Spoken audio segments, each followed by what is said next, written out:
Donc merci de m'accueillir aujourd'hui. Donc je vais vous parler de ggFast qui est un classifieur réseau qu'on a conçu chez Corelight. Donc en fait, j'avais commencé à travailler là-dessus avant de commencer ma thèse. Je travaillais chez Corelight, qui est la boîte de mon directeur de thèse. Maintenant, je suis à temps plein à Berkeley, mais j'ai encore des liens avec eux.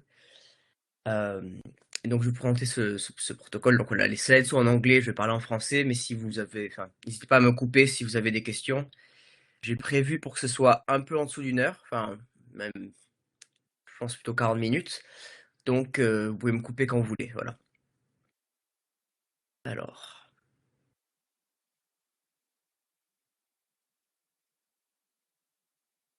voilà. Donc, de manière générale, pour commencer, l'analyse de trafic réseau, c'est quelque chose qui est forcément très utile pour les analyses réseau, pour comprendre ce qui se passe sur un réseau.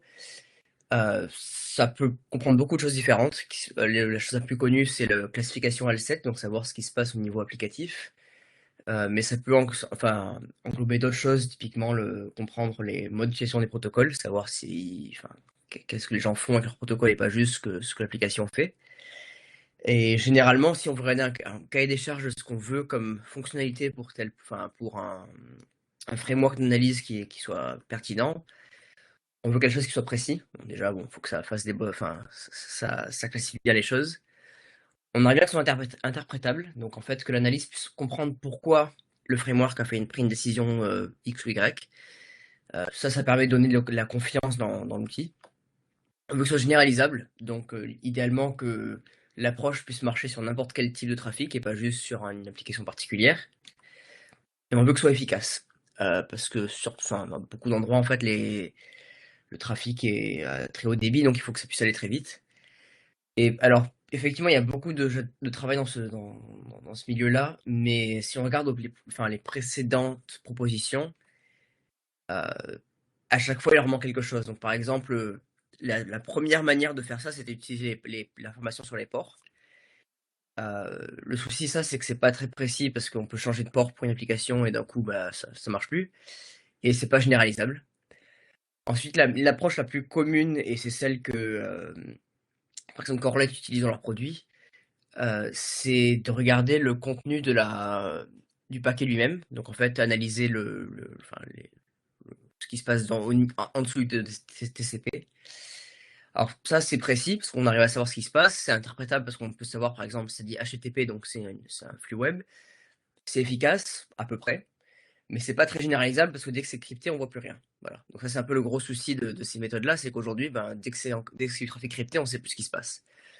Et ensuite, récemment, depuis une quinzaine d'années, il y a de plus en plus de travail sur les méthodes à base de machine learning qui marchent assez bien, qui peuvent être assez généralisables. Enfin, ça dépend des méthodes, mais ça peut l'être. Ça peut être efficace si c'est des petits modèles, mais c'est jamais interprétable. C'est-à-dire qu'on comprend jamais vraiment ce qui se passe. Et donc, en fait, on s'est dit, bah, on veut essayer de trouver une manière d'avoir ces 4 points-là dans un framework qui soit aussi bon que l'état de l'art. Donc, on introduit ggFast. ggFast, c'est un framework qui va permettre la dérivation automatique de classifiers qui vont être rapides, précis, interprétables et qui peut marcher sur n'importe quelle tâche qui a des données labellisées. Donc ça peut être très généralisable. Et qui en plus, en bonus, se transfère aux données cryptées. Et j'expliquerai ça un peu plus en détail tout à l'heure. Mais en fait, avec un classifieur qui est entraîné sur les données en clair, on peut prendre le même classifieur, le modifier légèrement, et maintenant il va marcher plutôt bien, alors pas parfaitement, mais plutôt bien sur les données cryptées, avec les mêmes labels. Et en plus de ça, le framework n'utilise que les données de taille de paquet. Donc on n'utilise pas enfin, pas le contenu, on n'utilise pas le timing, c'est vraiment juste la taille du paquet. Alors l'idée principale en fait, derrière tout ça, c'est qu'on s'est rendu compte que les protocoles, dans leur fonctionnement, vont induire des patterns de taille de paquet qui vont être assez uniques. En fait, enfin, par exemple, un protocole mail, alors c'est un exemple que je vais donner après, va toujours avoir des petits paquets enfin, de côté client. Et donc, en fait, on va se servir de ça pour trouver des motifs, ou ce qu'on appelle des snippets, euh, des motifs particuliers de taille dans ces séquences de taille de paquet, donc les SOL, qui vont être caractéristiques de chaque classe de trafic qu'on veut classifier. Et quand on dit caractéristiques, on veut trouver des motifs qui n'apparaissent que dans une seule classe. Donc, par exemple, sur le mail dont je parlais tout à l'heure, j'ai dit des petits paquets, c'est caractéristique du trafic mail, bien sûr, c'est pas suffisant. On peut pas juste dire dès que c'est un petit paquet, c'est du mail. Donc, en fait, il faut essayer de trouver des gènes ou enfin, on appelle ça aussi des gènes, des snippets qui vont être vraiment caractéristiques de cette classe-là. Alors, je vais aller plus en détail dans les différentes étapes de notre protocole plus tard. D'abord, je vais donner une sorte d'explication à plus haut niveau des snippets. Mais avant ça, je voulais expliquer déjà ce que ça veut dire ggfast, parce que c'est vrai que bon, ça parle pas comme acronyme. Donc en fait, c'est les 6 étapes du protocole. Donc ggfast, c'est groupe. On va en fait prendre les séquences on va prendre en fait, tout le trafic labellisé qu'on a et le grouper pour avoir des tailles de paquets qui vont être fusionnés ensemble. Après, on groupe, une fois qu'on a groupé, on va récolter en fait tous les snippets possibles qui nous intéressent, les filtrer pour garder que ceux qui sont pertinents, les agréger pour réussir à faire des features qui sont un peu plus puissantes. Après, sélectionner les meilleures features, donc ça c'est un truc un peu plus classique de feature selection, et après on entraîne un modèle naive Bayes assez simple, l'idée étant que naive Bayes est interprétable. Et donc, je vais rentrer en détail de tous ces trucs-là dans 5-10 minutes. Mais le point important ici, en fait, c'est que les décisions vont seulement se baser sur la présence ou l'absence de snippet. Donc, en fait, sur la présence ou l'absence de taille spécifique de paquet dans le flux. Donc, pour commencer avec un exemple, bon, déjà, je vais m'arrêter 3 secondes pour voir s'il y a des questions, parce que j'ai commencé un peu vite.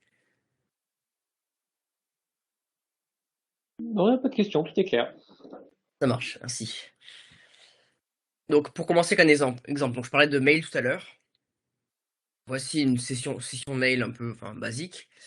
On va voir à quoi ça ressemble dans l'espace juste des tailles de paquets. Donc en fait, j'ai cette session-là. Je peux le convertir juste en taille donc ce que le serveur envoie, ce que le client envoie. Donc en fait, ça me fait une sorte de vecteur. Je peux transformer dans un vecteur unique comme ça. On appelle SOL. Où en fait, j'ai une séquence de tailles qui sont augmentées de la direction.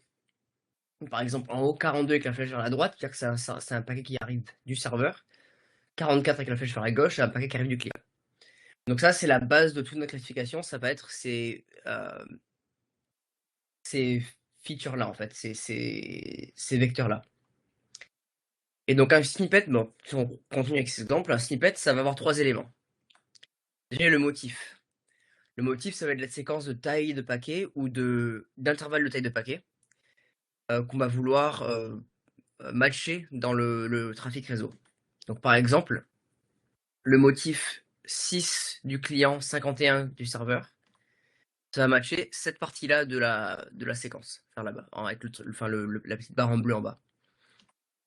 Le motif 6 du client, pardon, oui, c'est ça, c'est client, oui, et n'importe quelle taille du serveur, ça va matcher plusieurs parties. Donc en fait, à chaque fois qu'il y a un petit paquet du client et un grand paquet du serveur, ça va matcher ces 3 trucs-là dans la séquence de détails. Donc déjà, c'est pour revenir à ce que je disais tout à l'heure, l'idée qu'il y a des petits paquets clients, on peut l'utiliser comme ça. Donc ensuite, pardon, je voulais finir mon idée. Donc en fait, c'est assez flexible pour pouvoir représenter des choses plus longues que ça aussi. Mais ça, c'est juste le motif. Le motif, c'est juste la séquence de taille. Donc on a un autre ingrédient qui est l'encre. Et l'encre, en fait, ça va être la position du motif au sein de la séquence.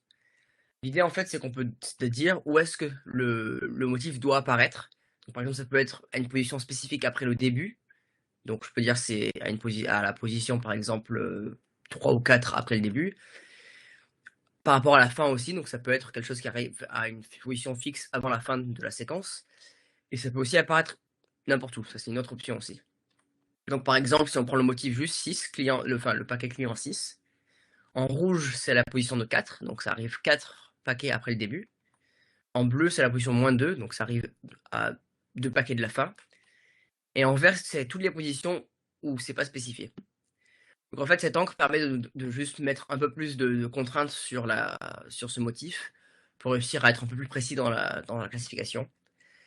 Et puis le dernier élément dont on peut se servir, c'est ce qu'on appelle la négation. Et en fait, c'est très, très simple comme idée. C'est au lieu de dire je veux trouver les séquences qui vont matcher avec ce motif et cette encre, on peut dire à la place je veux trouver les séquences qui ne matchent pas. par exemple, ce protocole peut être aussi quantifié en disant c'est un protocole où les paquets clients ne sont jamais au-dessus de la taille de 50. Donc par exemple, on pourrait dire je veux trouver les flux réseau dont il n'y a aucun paquet client au-dessus de la taille de 50. Ça, c'est une option qu'on peut dire avec les snippets. Donc pour revenir à l'exemple qu'on avait de POP3 par exemple, on peut en fait caractériser POP3 avec deux snippets particuliers. Le premier, c'est juste quelque chose qui va regarder les petits paquets clients, donc en fait les paquets entre les tailles de 6 et 8, à n'importe quelle position. Ça, c'est caractéristique des paquets clients de POP3 qui sont généralement très, très courts. Un autre snippet qui peut être intéressant, c'en est un où on regarde les paquets clients de taille 6 suivis par n'importe quel paquet serveur, mais à la position -2, c'est-à-dire à la fin du flux. L'idée ici, en fait, c'est de matcher les fins de connexion de POP3, où on va avoir le message quits, suivi par un message du serveur qui dit OK, c'est bon. Alors, dans ces cas-là, on a pu le faire à la main, mais on a déjà deux problèmes potentiels. Le premier, c'est que ces choses-là marchent bien, mais on ne sait pas si ça peut peut-être faire des faux positifs sur d'autres trafics, donc il faudrait tester ça. Et deux, c'est on aimerait bien automatiser ce processus, parce qu'on ne veut pas devoir faire tout ça tout seul sur tous les protocoles. Et c'est là où ggFast en fait va être utile, c'est que ggFast va permettre de faire ça automatiquement. Donc, maintenant que j'ai introduit les snippets, je vais un peu introduire du coup les différentes étapes de ggFast pour réussir à faire ça.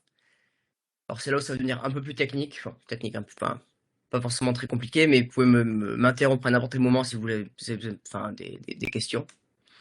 Donc, juste pour récapituler les différentes étapes, il y a ces 6 étapes-là et on va les introduire chacune. Et on commence en fait au début par des séquences qui ressemblent à ce qu'il y a à la droite. Donc en fait, les labels de sequence of length qu'il y a ici, c'est juste des vecteurs de taille comme j'ai montré avant, mais avec une classe, qui peut être l'application, mais ça peut être beaucoup de choses différentes dont on parlera tout à l'heure. Donc je vais commencer par grouper le gather. Ces deux étapes, en fait, le but c'est de prendre les séquences de taille originelles et de les discrétiser. En fait, la discrétisation, ce que ça fait, c'est que ça va encoder les tailles de paquets comme des intervalles. Et l'idée de faire ça, en fait, c'est que, donc, par exemple, si je regarde ce vecteur-là, alors là, je représente en négatif, je représente les paquets qui viennent du serveur et en positif, les paquets qui viennent du client. C'est juste pour que ça puisse tous être tout dans le même espace. Si on regarde cette séquence-là avec l'encoding où A, c'est tous les paquets négatifs, B, c'est entre 0 et 15, et C, c'est tout ce qu'il y a au-delà, ça devient ABA, BCA. L'idée, en fait, c'est que en faisant ça, on peut créer des snippets qui vont pouvoir matcher des tailles de paquets variables. L'avantage de ça, c'est qu'en fait, c'est plus expressif que juste des tailles simples, et donc ça permet de capturer des comportements un peu plus variés que juste une taille de paquet précise. Alors, comment on fait ça? En fait, c'est assez simple. On regarde les données d'entraînement et on va faire une dérivation en base d'entropie. En fait, on va trouver les différentes régions des entiers, en fait, qui vont permettre d'isoler des classes. Donc par exemple, si je me rends compte que les paquets clients de POP3 sont très souvent entre 0 et 6, mais il n'y a pas beaucoup d'autres paquets qui sont entre 0 et 6, bah, ça fait sens de faire un intervalle entre 0 et 6, parce que dans cet intervalle-là, il y aura beaucoup plus de classes POP3 qu'autre chose. Donc en fait, l'entropie de cet intervalle-là va être très faible. Donc en fait, on va essayer de baisser l'entropie petit à petit, jusqu'à arriver en fait à un threshold qu'on a défini. Et on fait ça avec plusieurs classes différentes. Donc on peut faire ça pour chacune des classes qu'on a dans l'entraînement, ce qui nous donne en fait beaucoup de discrétisation possible. Et à partir de là, en fait, on va convertir nos données en gardant déjà les données de base. C'est-à-dire qu'on veut pas effacer les données de base. Ça nous intéresse aussi de faire des snippets qui matchent qu'une seule taille. Mais on a en plus toutes ces discrétisations-là. Et à partir de là, on va énumérer en fait les n meilleurs snippets. Quand je dis meilleurs, en fait, c'est par rapport à un score que je vais introduire tout à l'heure, qui apparaissent plus dans une classe que l'autre. Ou dans une classe ou toutes les autres si on est dans un problème multiclasse. Et l'énumération, en fait, bon, c'est très bête, c'est juste on va regarder quels sont les trucs, les snippets les plus performants. Et on garde que n, alors n étant légèrement assez large, de l'ordre de. Dans les expériences que je faisais, c'était à peu près 10 000. Juste pour être sûr d'avoir capturé après tout ce qui est intéressant. Donc ça, c'est les premières étapes qui sont assez simples, c'est vraiment juste énumérer tous les snippets avec différentes discrétisations possibles qui nous intéressent. Le problème, c'est qu'à ce stade-là, on a beaucoup trop de snippets, ce qui fait que c'est pas très utilisable et pas interprétable, parce que si on utilise 10 000 snippets par classe, on va jamais rien comprendre. Donc la deuxième étape ici, c'est ce qu'on appelle le filtre. Alors ce que le filtre va faire, en fait, c'est qu'il va enlever les snippets qui sont redondants. Donc en fait, les snippets qui vont matcher les mêmes exemples dans les données d'entraînement. Alors pourquoi on fait ça? C'est parce que ça permet de diminuer de beaucoup, donc légèrement de 90 à 95% le nombre de candidats, sans perdre trop d'informations. C'est-à-dire qu'on va quand même capturer les mêmes informations qu'on avait avant. Et comment on fait ça? En fait, on regarde toutes les paires de snippets, donc là, c'est pas très efficace, faut être honnête. C'est en n carré parce qu'il faut comparer toutes les paires, d'où le fait qu'on ne peut pas avoir un n énorme à l'étape précédente. Et on va comparer en fait pour chaque paire de snippets les ensembles de données d'entraînement qu'elles matchent. Donc on appelle ça les match sets, MA et MB. Alors pour être un peu plus précis dans ce que je raconte, voici 3 exemples en fait potentiels d'interaction entre des snippets. Donc là en fait dans ce tableau-là, et je vais utiliser ces sortes de tableaux-là dans les autres exemples aussi, donc je vais introduire ce que ça veut dire. Il y a 2 lignes. La première ligne c'est in class, donc en fait c'est les matchs, c'est-à-dire les séquences de taille de paquet qui sont matchées par les snippets dans la classe considérée. Donc par exemple si on reprend pop3, ça pourrait être pop3. C'est-à-dire que dans tous les exemples pop3 que j'ai, quels sont ceux qui vont être capturés par ces snippets, versus pour tous les exemples qui ne sont pas de pop3, quels vont être les faux positifs en fait qui vont être capturés. Et là les patatoïdes qui sont ici, ça représente en fait juste une représentation de ces ensembles de ces match sets. Donc en fait, il y a 3 possibilités quand on compare 2 snippets. Soit il y en a un qui est clairement meilleur que l'autre, donc c'est la première colonne.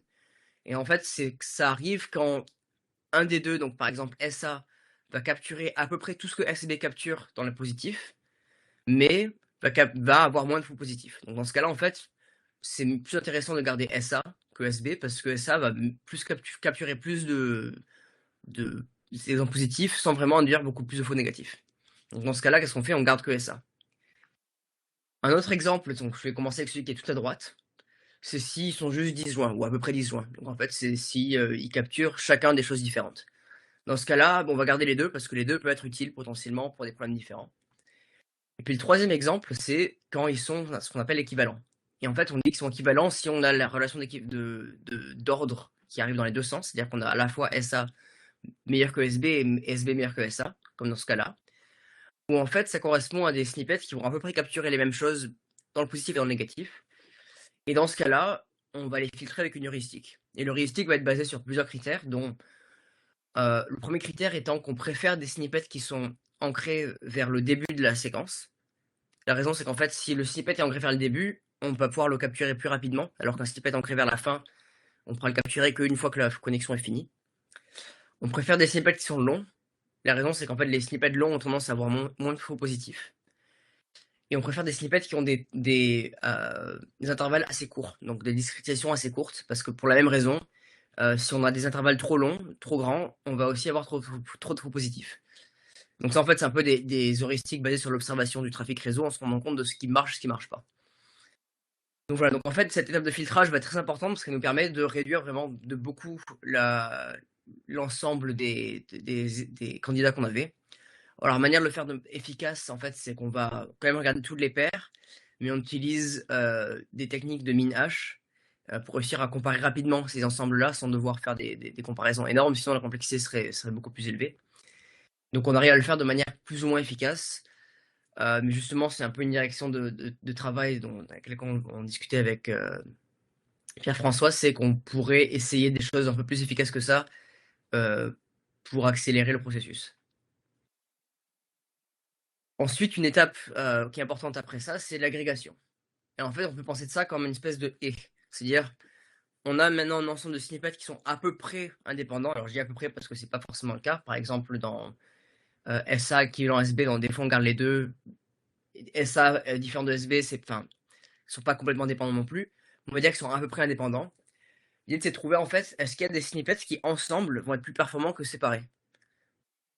Et l'idée, en fait, c'est que les snippets individuels peuvent peut-être capturer des faux positifs. Mais si on prend des et, c'est-à-dire on dit on veut voir snippet A et snippet B, dans ce cas-là, on peut réduire les faux positifs. Alors la manière dont on fait ça, en fait, c'est qu'on va juste prendre les snippets qui matchent à peu près les mêmes choses, dans la classe d'origine, mais des choses différentes en dehors. Donc pour illustrer, mettons que j'ai ces 2 snippets SA et SB encore. Là, par exemple, dans la classe qui match, s'ils sont à peu près alignés comme ça,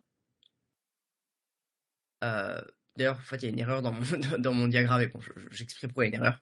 Mais qu'en dehors de leur classe, ils matchent quasiment pas. En fait, l'interaction est très faible.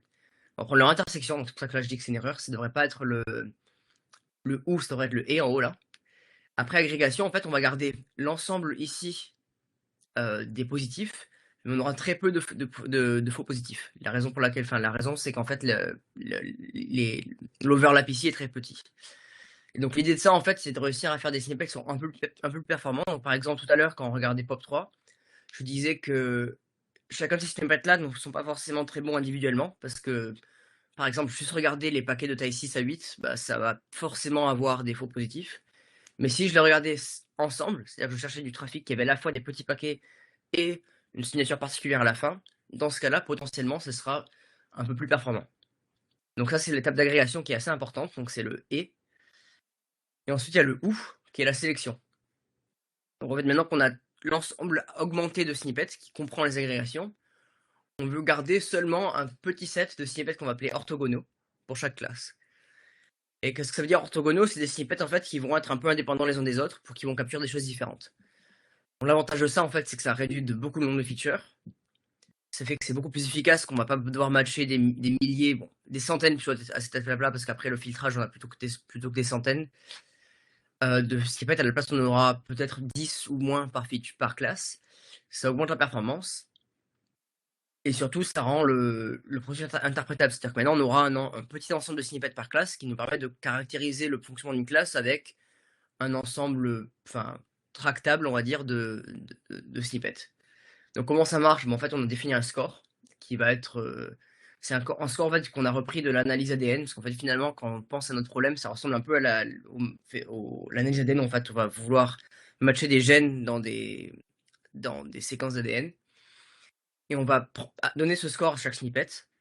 On va prendre le snippet avec le meilleur score et le mettre dans un ensemble de snippets final, enfin l'ensemble sélectionné S. On va ensuite enlever tous les ensembles, enfin pardon, tous les samples qui sont matchés par ce snippet, on va les enlever de l'ensemble d'entraînement. On va recalculer le score et reprendre en fait le meilleur. Et l'idée en fait, c'est qu'en recalculant le score, on va prendre maintenant les snippets qui sont très bons une fois que les autres samples ont déjà été sélectionnés. Donc pour illustrer ça un petit peu, ça c'est une sélection possible. En fait, on va finir avec des snippets qui vont chacun caractériser des ensembles différents de données d'entraînement. Parce qu'en fait, à chaque fois, quand on calcule le score, ça va favoriser ceux qui ne sont pas trop en interaction avec le premier. Et donc, en fait, notre classifieur va finir par être juste l'ensemble, donc un ou de tous ces snippets-là. Donc, ça va être ça, ou ça, ou ça, ou ça, ou ça. Cette sélection, en fait, ça ressemble à de la sélection de features assez classique. C'est-à-dire, en fait, juste sélectionner les meilleures features pour un problème. On a quand même fait un truc qui était unique, parce qu'on s'est rendu compte qu'en fait, les feature selection qui existent n'ont pas vraiment cette notion d'orthogonalité. C'est-à-dire qu'en fait, ils vont souvent prendre des features qui vont euh, se recouper un peu dans les choses qu'elles vont représenter. Et donc, en fait, ce processus itératif de recalculer, c'était quelque chose qu'on n'avait pas vu ailleurs et qui nous permettait d'être plus performant, par exemple, que du PCA ou que d'autres techniques de sélection de features qui sont assez connues. Et puis enfin, la dernière étape qui est quand même assez importante, c'est d'entraîner un classifieur avec les snippets sélectionnés. On fait naive Bayes parce que naive Bayes c'est très simple, c'est juste en fait naive Bayes dire, sachant que j'observe un snippet particulier, donc sachant qu'un snippet apparaît dans l'ensemble d'entraînement, quelle est la probabilité que ce soit de classe A, B ou C. L'idée de ça en fait, c'est que ça donne beaucoup d'informations à l'analyste, c'est-à-dire qu'il va dire tiens ça a matché telle classe parce que j'ai vu tel snippet. Et en fait, c'est une information qui est assez utile à utiliser. Donc voilà, comme je disais, ça donne une probabilité. et qui est très utile pour les analystes parce qu'ils peuvent maintenant savoir quels snippets sont vraiment significatifs. C'est-à-dire en fait savoir, bah, voilà, le snippet A par exemple est toujours corrélé à cette classe-là, alors que le B il est un peu plus, il est un peu moins clair. Donc voilà, donc ça c'est la manière dont GFast marche. Alors c'est la première fois que je présente GFast dans autant de détails, donc n'hésitez pas s'il y a des questions de clarification, parce que j'ai peut-être pas été très clair sur tout. Mais sinon, je vais continuer sur la partie évaluation pour expliquer un peu nos résultats. Bien sûr, on peut revenir sur ces choses-là plus tard. Donc, encore une fois, je prends 30 secondes de pause si vous avez des questions avant de continuer. Non, c'est clair. Non, bah, tout est clair. Donc, je vais passer à Ça la partie. marche. Sachant que plus tard, pour des questions, j'ai aussi le papier qui est sur mon ordi pas loin, donc je pourrais aussi me référer au papier pour des questions plus spécifiques. Donc, pour l'évaluation, qu'est-ce qu'on a fait? Notre tâche principale, c'est un jour de trafic à la frontière de LBL, qui est un laboratoire à Berkeley qui est connu. Alors, pour l'anecdote, je ne sais pas si vous avez vu Oppenheimer, c'était l'été dernier. Lawrence, c'était le type dans le film enfin, aussi dans la vraie vie, hein, qui avait fait la physique expérimentale, qui avait permis de commencer à mesurer des choses par rapport à la radioactivité, et qui avait en fait fondé ces ensembles de laboratoires nationaux pour développer l'arme nucléaire. Donc en fait, LBL là-bas, c'était fait pour développer l'arme nucléaire. Bon, c'est pas un passé très glorieux. Aujourd'hui, ils font beaucoup de choses très intéressantes en physique, par exemple. Et j'ai la chance de travailler avec leur équipe de détection d'intrusion sur le réseau. Et donc j'ai accès à toutes leurs données trafic, qui me permet de faire des choses assez intéressantes. Et donc la tâche qu'on a voulu faire pour la tâche principale, c'est classification L7 sur 14 applications. Donc en fait, par exemple, différents protocoles mail, différents protocoles web, des protocoles type SSH, etc. Et on a entraîné ça sur seulement 0,1% du dataset pour montrer aussi que c'était généralisable. Enfin, ça, c'est pas juste des données. Enfin, on n'a pas besoin d'une grande partie de données pour réussir à faire un truc qui est performant. Et ce qu'on a trouvé, c'est qu'on a une accuracy de 95,6%. Alors, en soi, ça veut rien dire. Ce qui est important, c'est qu'en fait, on égale les frameworks qui sont à l'état de l'art de la classification réseau, style nprintml, en utilisant 100 fois moins de features. Donc, c'est quand même beaucoup plus efficace. Et en ne faisant que des explications qui sont. Sur des décisions qui sont explicables. Et en particulier, ce qui est intéressant, c'est que notre approche égale la performance des meilleurs frameworks, mais le fait de manière complètement en fait orthogonale à ce que nprintaml fait, par exemple. Ce qui permet en fait de faire en sorte que si on utilise les deux, c'est-à-dire que si on prend nos features et leurs features, alors dans ce cas-là, on perd l'explicabilité parce qu'on a beaucoup trop de features, on aurait monté à 98% d'accuracy. Alors, effectivement, enfin, c'est des chiffres dont il faut se méfier parce que c'est sur un dataset, c'est-à-dire qu'en réalité, c'est moins bon que ça. Mais c'est quand même quelque chose, on a réussi à égaler l'état de l'art avec une méthode qui utilise vraiment du ML très simple et très peu de features. Et pour montrer que c'est aussi performant sur des choses un peu plus pointues que seulement juste la classification L7, on a beaucoup d'autres tâches dans le papier.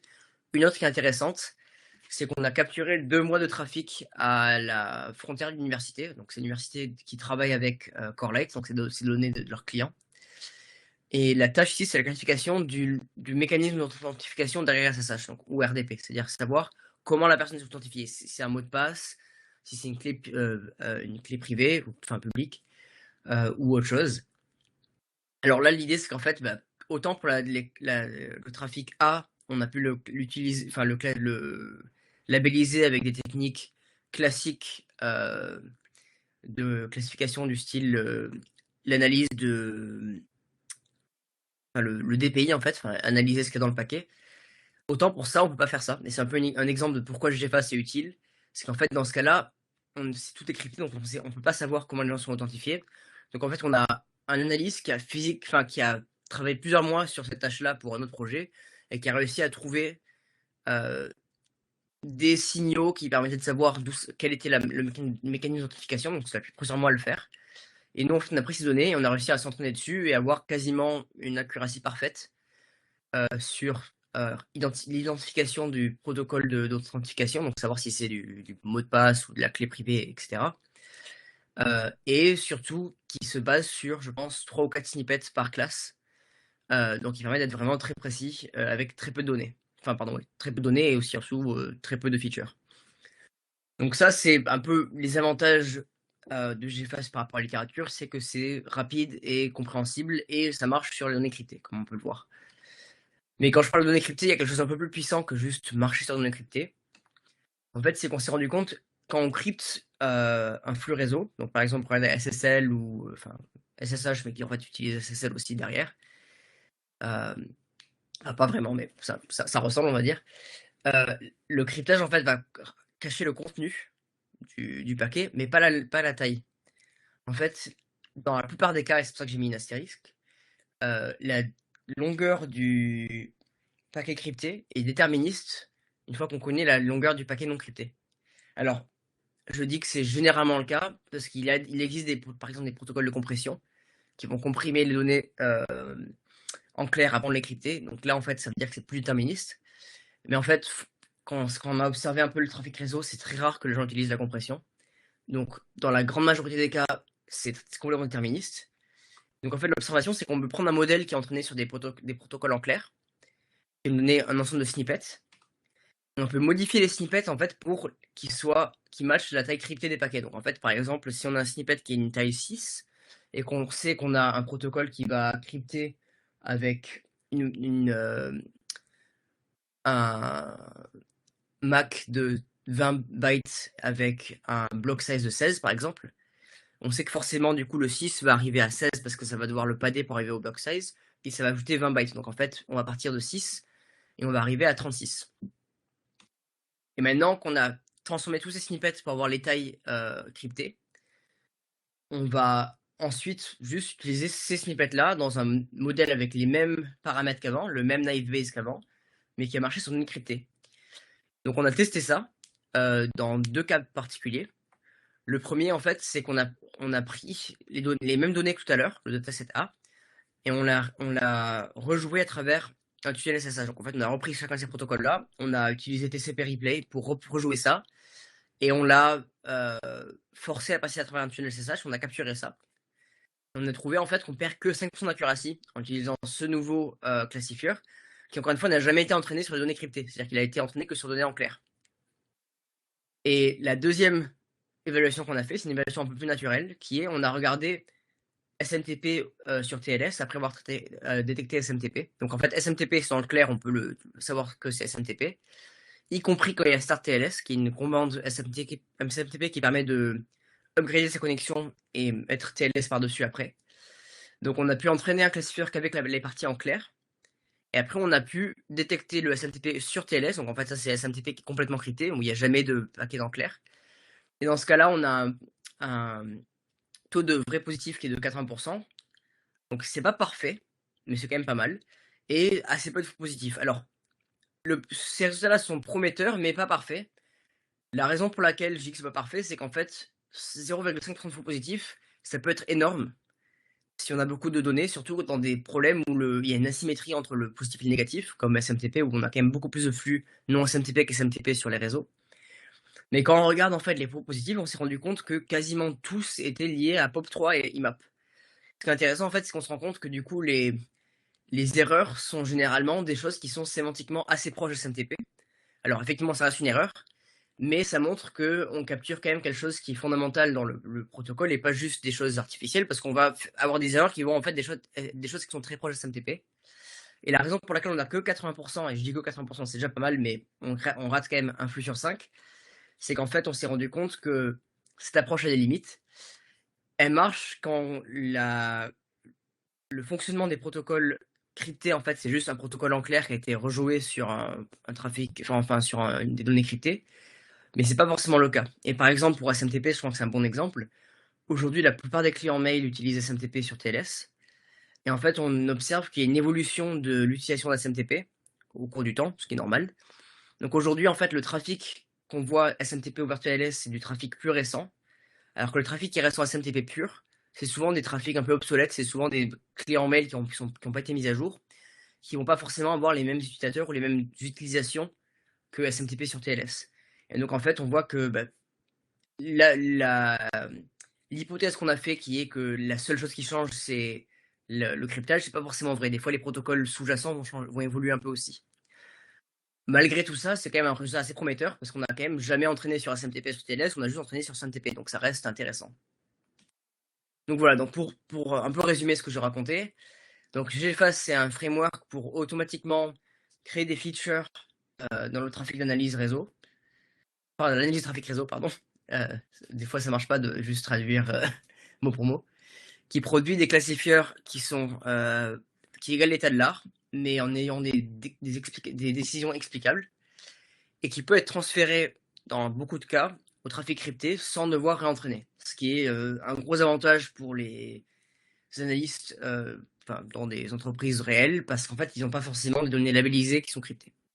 Merci beaucoup pour votre attention. Du coup, maintenant, je vais prendre vos questions. Et je peux revenir sur ce que vous voulez.